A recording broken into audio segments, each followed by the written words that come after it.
Hello, friends, and good morning, sunshine.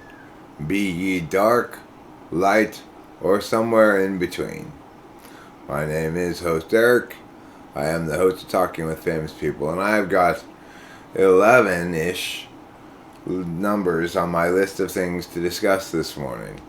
Number one, sleep and work. Where have I been? What have I been doing? Well, I've been on Sleepy Week mostly, although the last few days I haven't been on Sleepy Week.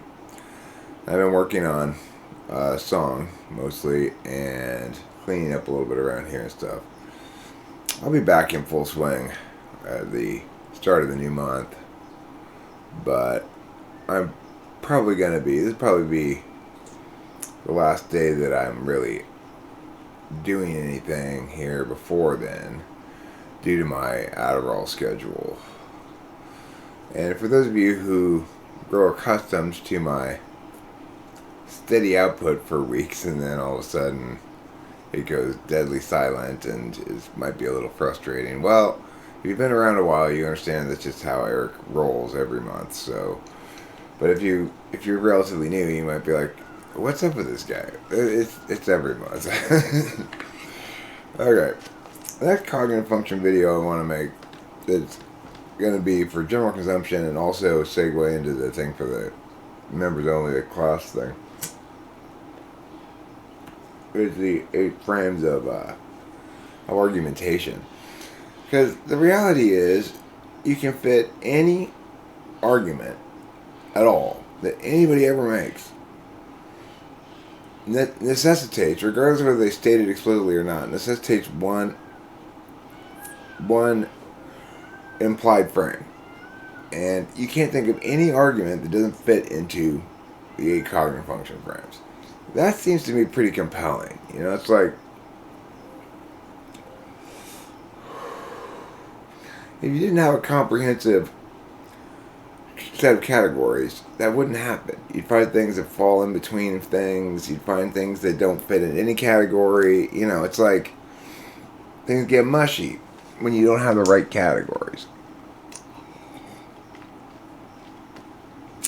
So the fact that you can use cognitive functions purely as a archiving instrument, you know, like say, okay, well, where do we put this book? Which category is it?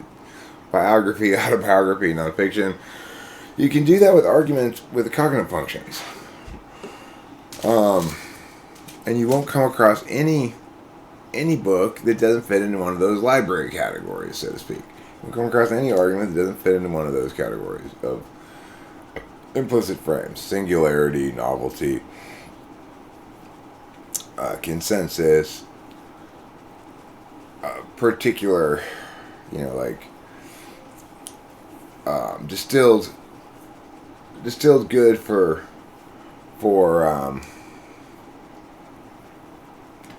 in exchange for diffuse harm is like an FI thing. You know, it's like, let's help this disabled person. If we all chip in a penny, we can help him.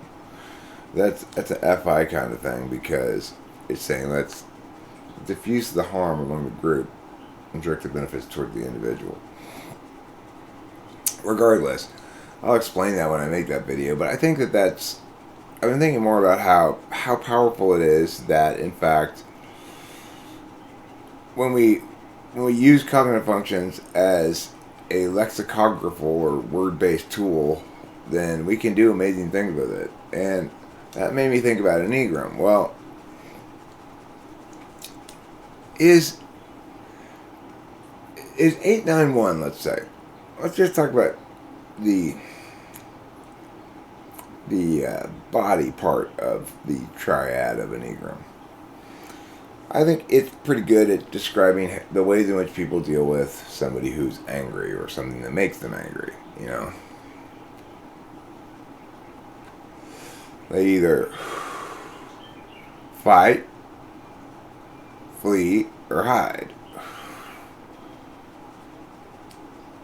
They confront, withdraw, or avoid. So, if you withdraw, you're a 1. If you confront, you're an 8. If you avoid, you're a 9. I think that's how it works. Anyway, the point is that part of your personality? The answer is no, it's not. It may be relatively consistent across your life, but people can change the way they approach anger, for example. And that's why it's not really part of your personality. Enneagram's a little bit more flexible than something that's truly part of your personality, which is an element of you that remains the same throughout your life. I think I was made into at least the 8 part of the tri type. I don't think I was born that way. Whereas I do think I was born with an ENTP. I can't prove that. It may have been really early in my developmental process, but if it was part of my developmental process, it was before language that I became an ENTP. Before I acquired the ability to speak, and I suspect I was born that way, just from my observation of my own child, who was clearly born an ESTP. But she's not an 8 like me. She's a 1 in the tri-type, and I think it's because I'm an 8, and also because, despite being an 8, she was treated fairly at home and in the world, by and large. I think that tends to make one into a 1. You're treated unfairly both places, tend to be a 9 maybe. And if you split the difference, you're an 8. That's just a hypothesis of mine. Okay, but the point is, it's something that occurs to you because of your experience, rather than you're born that way. But cognitive function type is like, it's like sexuality. You're born that way. It's not your fault that you're you're an intuitor. All right. Number 4, moving through these. Rich and I were in line at McDonald's yesterday, and we were behind this license plate that. This begins the random ideas section of the lecture here. And it said XNGHCH2. I was trying to figure out what it could mean. Rachel said CH2 is probably channel 2. I was like, oh yeah, that makes sense. But I was like, 2? What? Well, the first part, I was like, okay, XNGH channel 2. What could NGH stand for? So I was just sort of sitting there in line. We were both sitting there quietly, and finally I said, Nature's Gayest Hurricanes? And Rachel gave me a very satisfying bark laugh. When you really make somebody laugh, it's like they bark because it's so reflexive. It pushes out of them in such a unavoidable fashion. And I do think it's a great idea to have a show called Nature's Gayest Hurricanes. Which basically it's like Paranormal God on camera. But people send in pictures of wind. And they have these experts comment on it.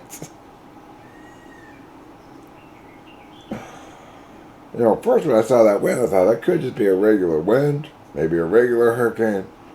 But then when I saw it blowing over those buildings, I'm like, damn, now that's a gay hurricane. Number 5. Whole wheat Briffany. Okay, so there's now a guy who exists. He talks kind of like Richard Nixon crossed with Tiffany. And his name is Whole Wheat Briffany. And the reason his name is that is because he's obsessed with whole wheat bread. First time whole, well, it's all well. Second name, Wheat, with a W. Third name, Brittany. Unfortunately, my last name doesn't start with a W. With that, I'd be Whole Wheat, Whole Brittany. Anyway, the point of Whole Wheat Brittany is that he goes places and freaks out about whole wheat bread. Go to the store. And he'll tell these anecdotes. Right? Well, I went into the store. I went to the bread aisle. I saw this young mother. She was pushing her child around in a carriage. I saw her grab a loaf of Wonder Bread. I said, child abuse! Child abuse! Those scoundrels are stealing part of her wheat! And that's when they call security. All those anecdotes end with, and that's when security arrived. You'll go into a place like Cheap Auto Parts and say, where's the whole wheat bread? Anyway, things I was laughing about yesterday. I was having a great idea for a new show called Left in the Tame. I'm going to have Sasquatch get dropped off inside the house. It'll be like Alone, but reverse. He'll be able to bring 2 objects from nature. From a list of 3 approved objects, he chooses leaf and stick. Forgoes rock. Like the first episode. Why miniature artificial sun and sky? He discovers things like the oven, the fridge, the couch. Oh, where bed pine boughs? Why so cushiony? Just things that made me laugh yesterday. HABR. Well, what always makes me laugh? Hot air balloon rides. There's just something about a hot air balloon ride that makes me laugh. And I think it's because I will always have stuck in my head for the rest of my life Lou Reed's Perfect Day, sung by Tiffany, though, as follows. We're an hot air balloon. We're floating up in the sky. I want some almond milk, 'cause almond milk is gone. I was just about to sleep last night in bed when I was hearing that in my head. I just started laughing so much. I was just like, what are you doing? What are you laughing about? I'm like, it's nothing. It's just... Tiffany makes me laugh so much. She's so fantastic. She went on, that's the hottest air balloon ride yesterday. Okay? I got a new hot air balloon ride contraption. I made a new one. That's right. You all see my new hot air balloon contraption? It's out there.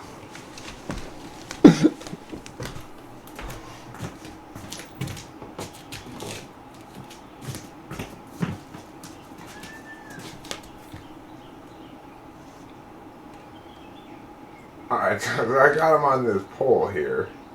And then I climb up this big painter's ladder I have. And all of a sudden, I can hot air balloon ride kids just by climbing up a ladder and then just sticking them up in the air really high, you know? That's a lot easier. It's a lot easier than all that string and lowering from a bridge and stuff. Okay, Angeline. So I'm working on this new song called Angeline. If you remember, you heard an early master of it. There's been like 4 more masters since, and it's done. Um, I'm really happy with that track.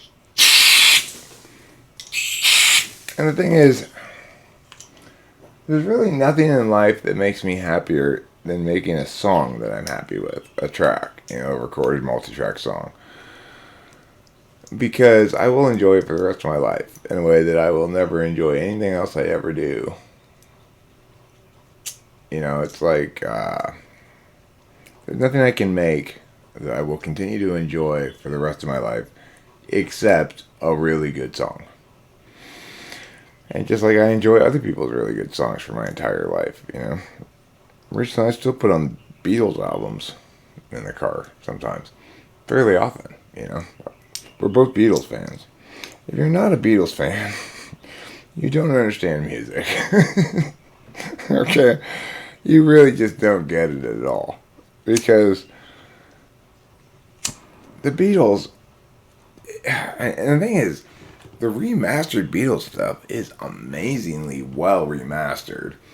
And I don't know how they did it, but way back in the day, like when they were recording music, man, they really killed it with the use of stereo space. Like nobody's business.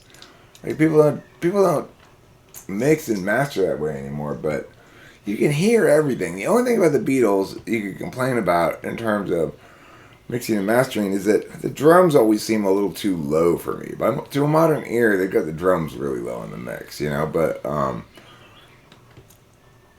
they did a phenomenal job of tracking and mixing and mastering back in 1960, whatever, considering how well it stands up. Anyhow, that's a little side notion. Good idea, another good idea, fridge magnet thing. It's a great idea for a short task. Leave a note using a refrigerator and magnet. Everybody. Except ISFJ and INFJ. There's a piece of paper with some word written on it and a magnet on the fridge. INFJ and ISFJ. They take letter fridge magnets and write, I went to the... kind of a TE polar thing, Okay, Alone. So we finally finished all the seasons of Alone, which is this great show that was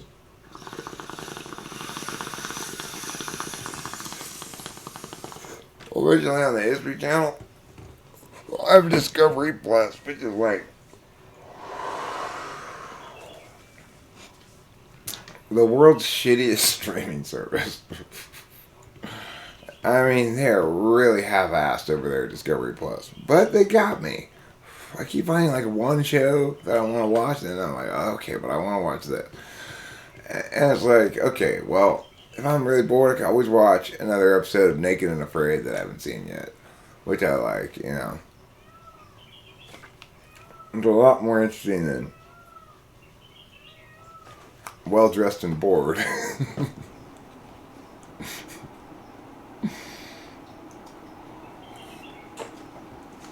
Regardless, I'm done with Alone. And what an incredibly powerful show. And both Rachel and I found it incredibly powerful because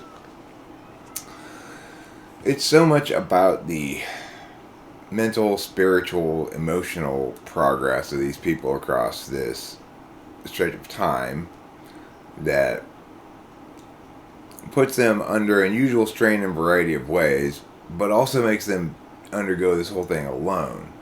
And so it's like, you can really see where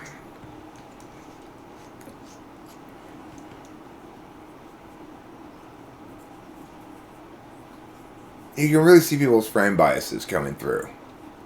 And it's a great show for analyzing cognitive functions.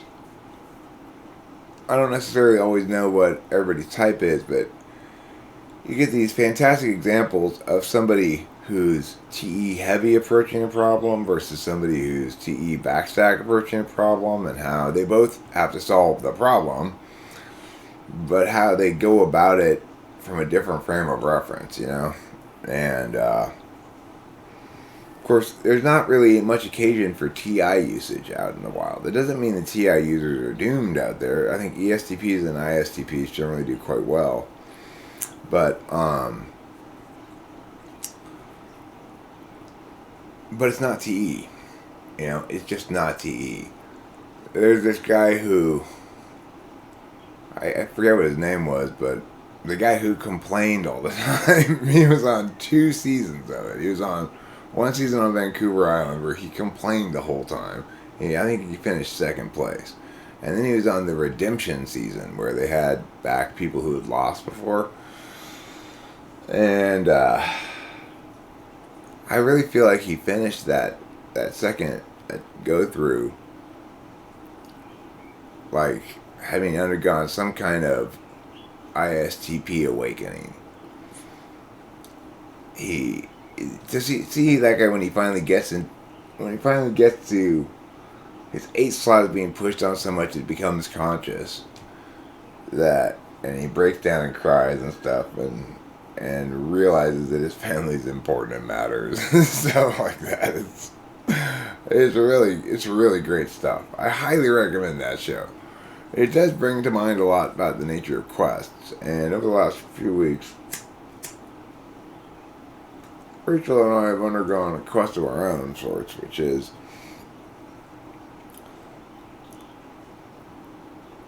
I guess a quest to settle where we are as a permanent place and take ownership of that and stop waiting. You know, because it's like it wasn't like Rachel and I ever planned this whole thing out. It played out like this. And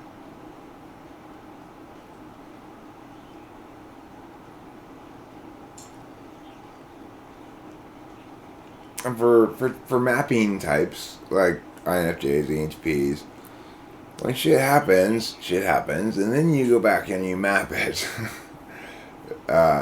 It's already off script because it wasn't mapped to begin with. It doesn't mean people want things planned necessarily. Mapping and planning are different. Mapping is just a frame kind of a thing. Like, when plans are made, they should happen beneath this frame of reference. Whether or not plans get made is another question. But the thing is, the plans that happened there that caused Rachel to come live here and for us to have been together for the last 2.5 years didn't fit into any existing frame of reference for either of us.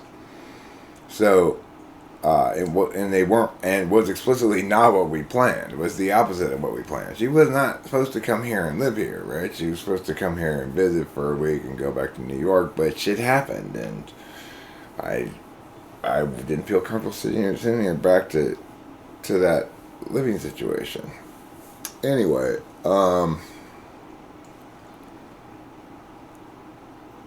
obviously, if she had wanted to go, I'm not saying I got to decide the matter, but anyway. What you see in Alone is that nature quests are all about pride, self-concept, self-reliance, and community. Pride and self-concept, I mean, people always say on the show is that, well, not always, but a lot of them would come in and they are proud,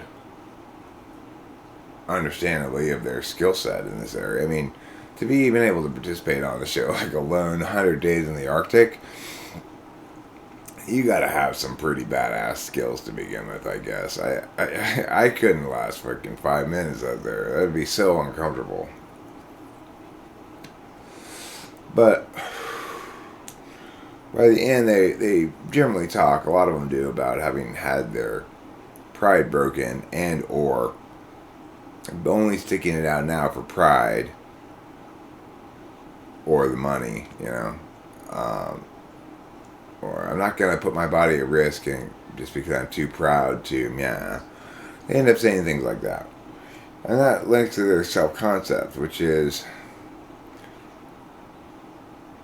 a lot of these individuals see themselves as either problem solvers or impact creators, doers of things, pushers of limits.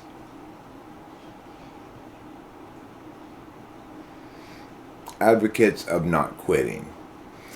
And there is a virtue to persistence, of course. It's a virtue to being self-reliant.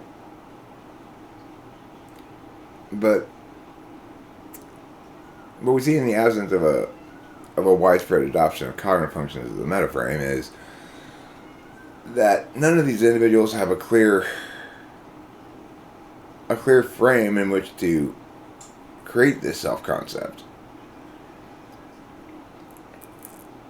I see over and over again in opportunities to see it, like alone, how people struggle with trying to figure out which of society's prescribed values are legitimate and ought to be upheld and which are not. And you hear people again and again projecting their own implicit reflexive values, absolute values, the societal prescriptions that are consistent with those, and rejecting societal prescriptions that are inconsistent with those, as though one after another, each of those individuals has chosen the correct side of the battle of humanity or something.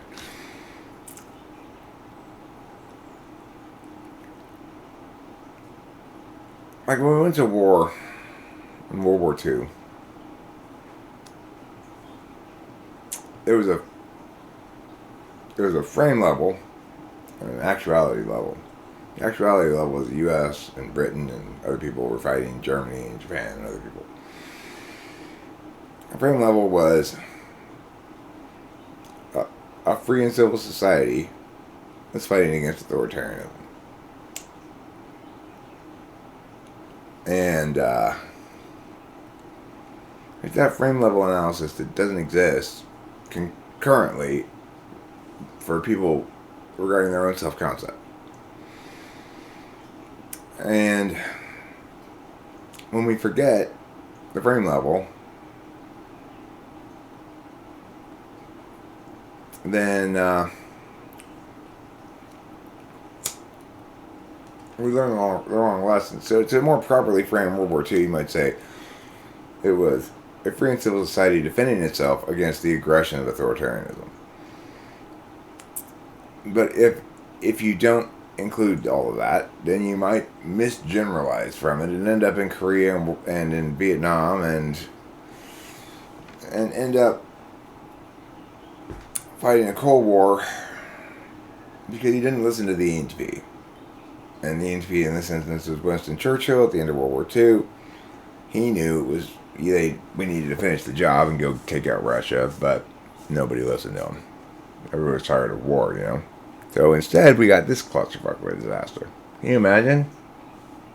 If we had taken out the Soviet Union at the end of World War II.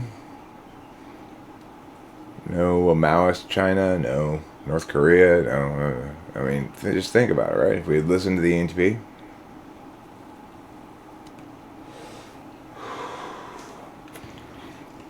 But of course, I guess he was considered the 4chan of prime ministers. I enjoyed being told that was my reputation in the typology community. Well, I mean, I guess the typology community is filled with complete morons. I don't know much about 4chan, but isn't it really trolly? There's nothing trolly about what I'm doing. Just I'm making big, bold claims. People think, well, I don't take him always seriously. He's just exaggerating. He's being hyperbolic. I am not being hyperbolic. You tards need to accept that, you know? Not you tards. You people are not tards. People watching this, you aren't tards. Yeah, like I left a comment to him. This guy's Shoveler. He is, I feel about him as a farmer does when rain finally falls after their crops are wilting in the fields and stuff. I've had plenty of smart people engage me with what I'm saying. But he's the first really smart person who's not trying to battle me or even to improve what I'm doing or whatever. Or just sort of checking and going like, yeah, okay, it meets my standards.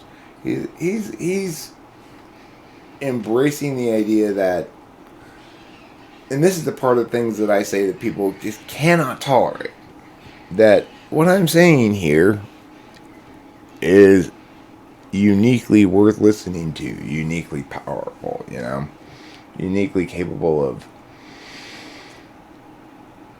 changing the way people do things if they understand it correctly. And he's left a number of comments where he timestamps the right spots. It's like, it's not everything I say is genius or anything, but to be perfectly honest, a surprising amount of it is. And that's somebody I respect, who's really smart.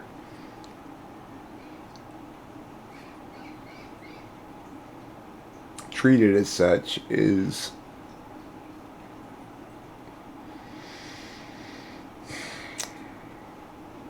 it's incredibly gratifying. There's nothing trolly about what I'm doing at all. Yeah, I make jokes and stuff. Sure, I want to produce a show called Nature's Gayest Hurricanes. Absolutely, I do. But there's nothing trolly about that either. That's just funny. Yeah, I want to put my dolls in a hot air balloon. That's not trolling. That's just being playful. Sure, when I'm just playing around, I'm rather childlike. But that's a necessary part of the whole equation as well. And much smaller percentage of things that I say would be genius if I weren't such a child. Accountability arenas. One of the big issues here in this contemporaneous world is the decay, dissolution, devolution, and general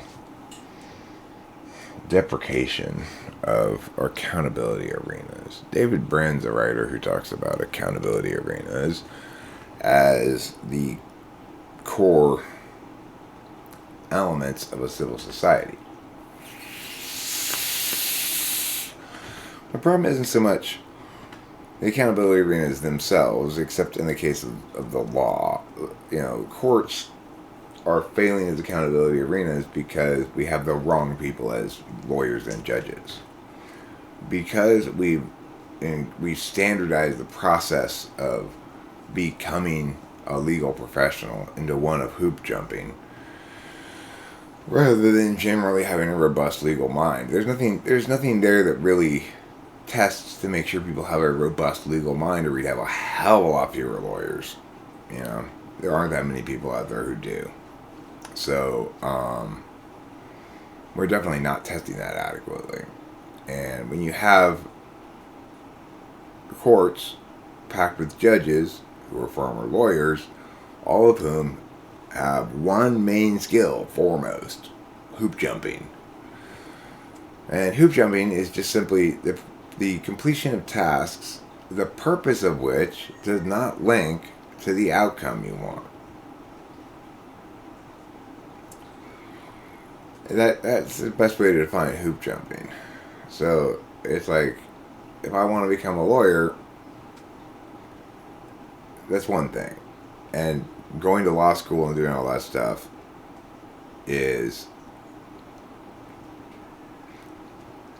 are all linked to that purposefully. But that's the problem. People shouldn't want to become a lawyer. They should understand that they need to engage the system via the law, And the society ought to meritocratically locate and elevate those parties that are appropriate for the field and who are willing to demonstrate that they have both the knowledge and the right kind of mind. In other words, go ahead and give me a bar exam. That's fine. I should be able to demonstrate that I am capable of becoming a lawyer, being a lawyer right now, being a professional lawyer right now, without having to pay some educational institution to teach me how to do it. After all, chances are I'm already way better at it than most of the people teaching it. Because, after all, they're in tenured professor positions, which means what they're best at is jumping through hoops.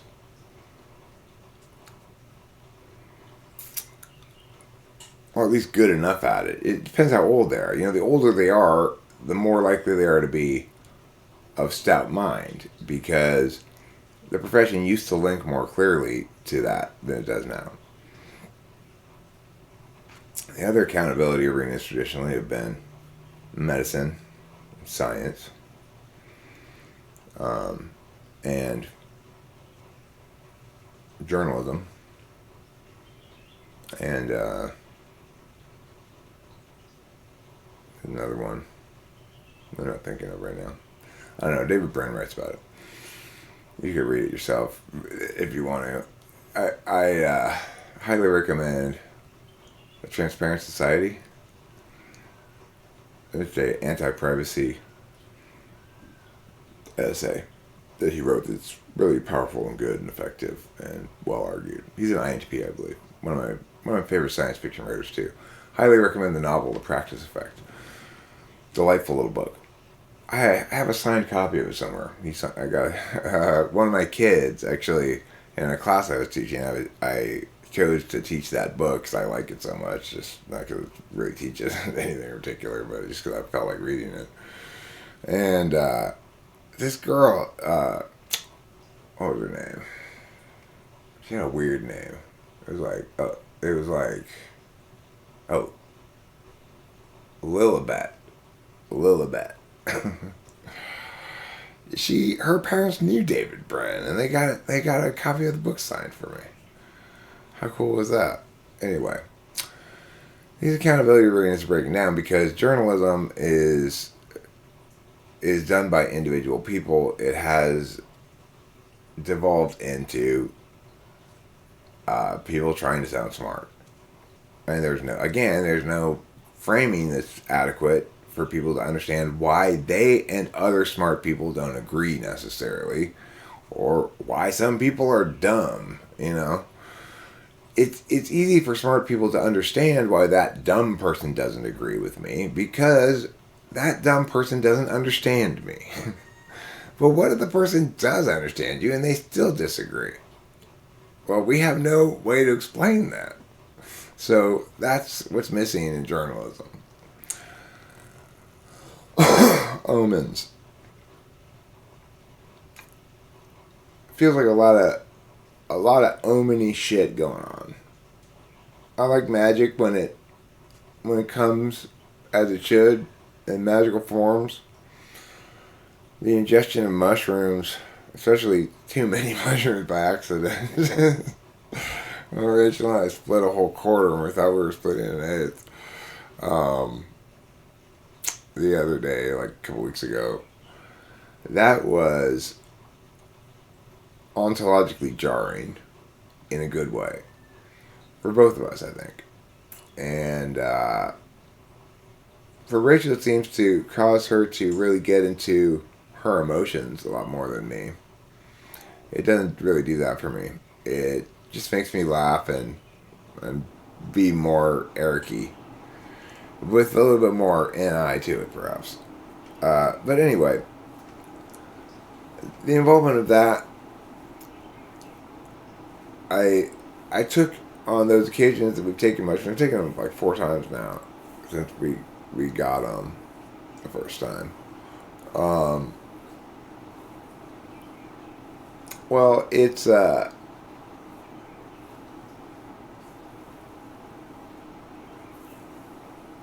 guess what I'm going for here is that I see it as part of this quest thing, right? It's like on 2 of the occasions I threw up, and on both those occasions, as I was throwing up, because mushrooms will often make you do that, but not always. Weirdly, you know.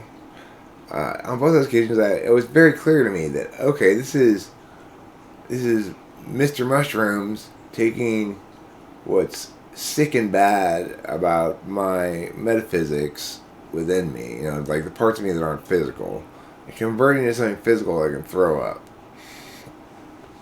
And that kind of metaphor isn't the sort of magic that I normally embrace, and I certainly don't believe in a magical frame of reference for consuming drugs, which I see as for entertainment purposes only. but but it definitely felt as though we were meant to take those mushrooms when we took them. That they were meant to fall into our laps when they did. That it coincided with this whole move, not move, move, not move thing that really threw us both into a bit of a spin, self-concept spin. And my daughter graduated from college around the same time.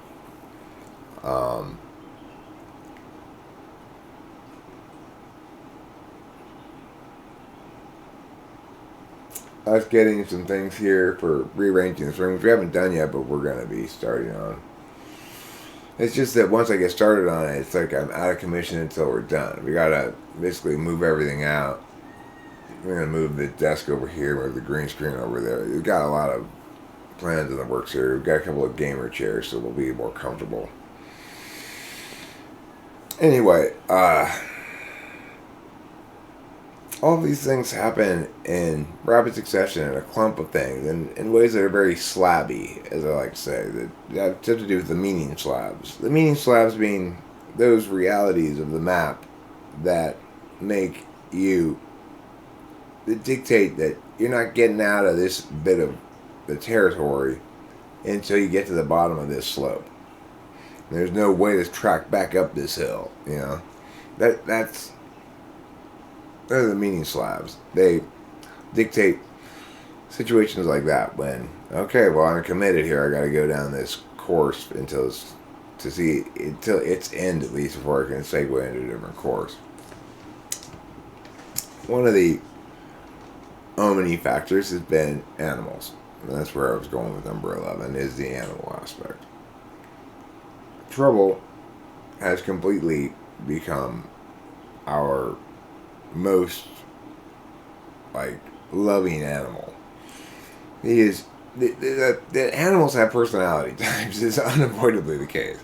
Our cat Capillo is definitely an ISTJ.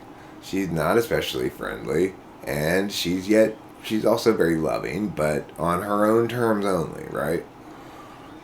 And Trouble is definitely an FE Dom, and is the sweetest, big, scary, stray male cat I have ever even dreamed of meeting in my life.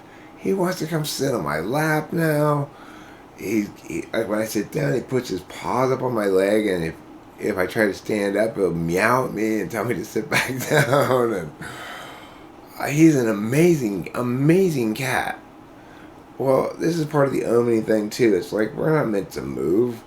Trouble's been here for the entire time. Rachel's been here, trying to get us to make him our cat, and we finally understood what he was doing. Why did it take us so long to not understand? It's like, why did we spend such a long time not understanding what he was doing? He just wanted love. We kept thinking he wanted something else. He wanted to get on our cat, or he wanted food, or he wanted whatever. He always just wanted to be a family's cat, because he's such an FE cat, And now that we've accepted him, and it's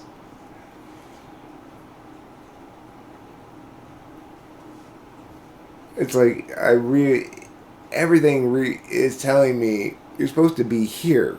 That's why you and Rachel keep springing animals from you like nobody's business. When I was with Kimberly, everything we touched died.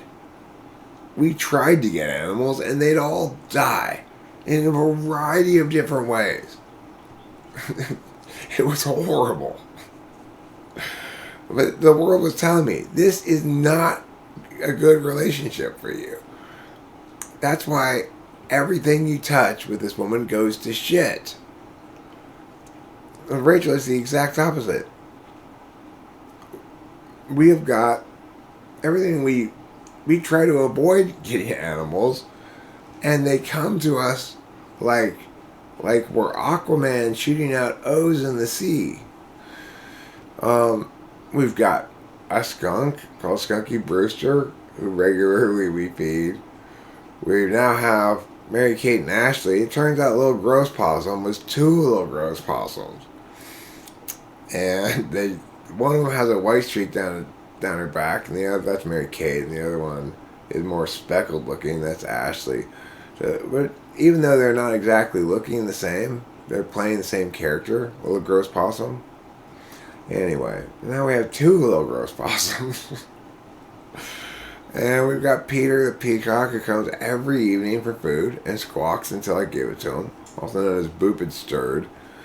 I got Trouble now, who eats like a horse and loves like a love bear, you know. And we got Capillo here. We've got our fish tank, which all the fish, like the bluefish that we got, the cichlids, are huge. We need to get a bigger fish tank. I never knew they were going to get that big.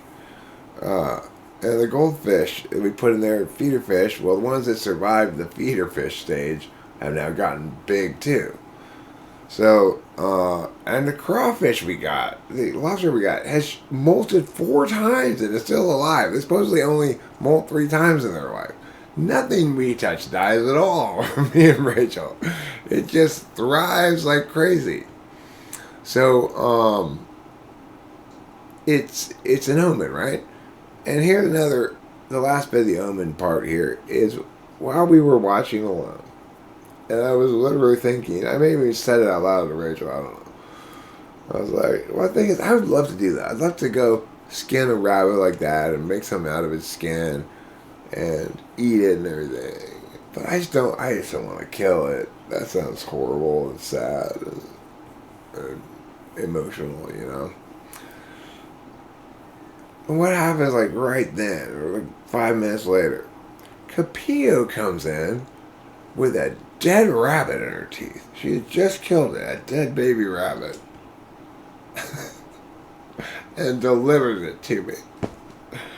And instead of going, okay, well, here's my chance, I'm going to skin this rabbit and eat it, I go, ew, ew, ew, ew, ew, what are you doing? Don't bring that dead rabbit in here. And I pushed it into the trash can with a wrench. And then I took the trash out real quick. So, careful what you wish for. Or you too might get the dead rabbit you think you want. You don't want a dead rabbit. It just looks fun on the show. It's not. You don't want to do that. That sounds grisly and awful. Alright, that's it for today. I might stream later. I'm not sure. I gotta make the video for Angela. I'm so excited about the song. I can listen to it over and over and over again, which tells me it's unusually good amongst my own stuff. I don't try to compare myself to other people's stuff really, except in terms of mastering quality or mixing quality. I'll listen to other stuff that I think's well mixed and mastered and go, okay, what am I doing wrong that makes my stuff not sound that good? But I don't like to compare it in non-TE ways. Like, that's a TE comparison. Like, okay, how can I make my TE better about learning this skill? And it's a real long-term project to understand how to mix and master properly. But when you get it, you start to get it, it's great because it makes it sound so different when you do it well and when you do it poorly, you know. Anyway, so So I'm going to try to make the video on that. I've got an idea for the video that involves Mindy and Guy Suit, and be like taking still photos, stop action. Kind of. I got some concepts here. Probably require about 120 still images or something, but that's not undoable. That's in some ways easier than working with a bunch of videos. All right, so thanks for watching. I hope you enjoyed this, and if you didn't, well, you should have stopped watching it a long time ago.